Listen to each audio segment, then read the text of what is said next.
নমস্কার বন্ধুরা, আজ একাদশ শ্রেণীর আরেকটি ভিডিও নিয়ে চলে এসেছি। একাদশ শ্রেণীর পাঠ্য মাইকেল মধুসূদন দত্তের ঈশ্বরচন্দ্র বিদ্যাসাগর কবিতাটি আজকে তোমাদের সাথে আলোচনা করছি। কবিতাটি চতুর্দশপদী কবিতাবলী গ্রন্থের অন্তর্গত। এটি মূলত সনেট কবিতা। চলো এবার আমরা এই কবিতার আলোচনায় চলে যাই। ঈশ্বরচন্দ্র বিদ্যাসাগর। বিদ্যার সাগর তুমি বিখ্যাত ভারতে, করুণার সিন্ধু তুমি সেই জানে মনে। দিন যে দিনের বন্ধু, উজ্জ্বল জগতে, হেমাদ্রির হেমকান্তি অম্লান কিরণে।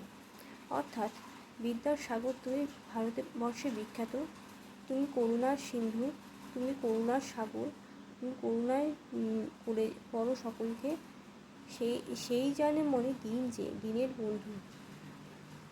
তুমি যে দরিদ্র তার বন্ধু, উজ্জ্বল জগতে হেমাদ্রির হেমকান্তি অম্লান কিরণে। তুমি সেই হিমালয় পর্বতের সুবর্ণ আভার থেকেও বেশি উজ্জ্বল। কিন্তু ভাগ্য বলে পেয়ে সে মহাপর্বতে, কিন্তু ভাগ্য বলে যে পেয়েছে তোমার আশ্রয়, সে যে জন আশ্রয় লয় সুবর্ণ কিরণে চরণে, যে তোমার আশ্রয় পেয়েছে তোমার এই পাদপদ্মে, সেই জানে কত গুণ ধরে কত মতে। সে জানে কত গুণ তোমার আছে তোমার মধ্যে। গিরিশ কি সেবা তার সে সুখ সদনে। গিরিশ তুমি তার সেবা এবং সুখ সদনে তাকে তুমি নিমজ্জিত করো, তাকে তুমি সুখ শান্তি প্রদান করো। ডানে বাড়ি নদীরূপ বিমলা কিঙ্করী, যুগায় অমৃত ফল পরম আদরে। ডানে বাড়ি নদীরূপ বিমলা কিঙ্করী, তোমার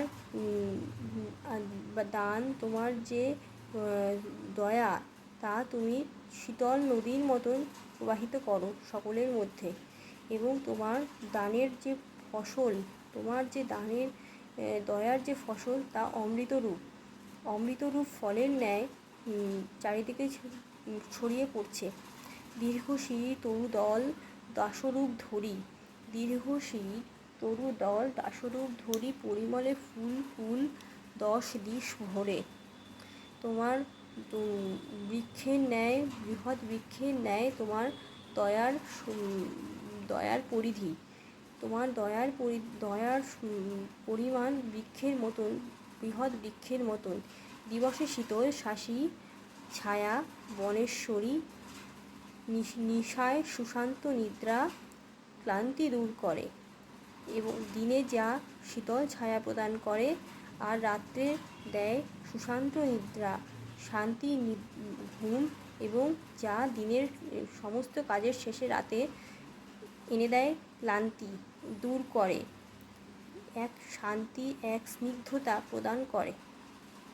এখানে মূলত ঈশ্বরচন্দ্র বিদ্যাসাগরের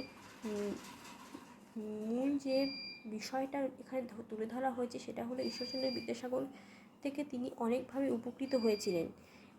যখন মাইকেল মধুসূদন দত্ত বিদেশে ছিলেন, সেই সময় ঈশ্বরচন্দ্র বিদ্যাসাগরের থেকে তিনি অনেকভাবে উপকৃত হয়েছিলেন।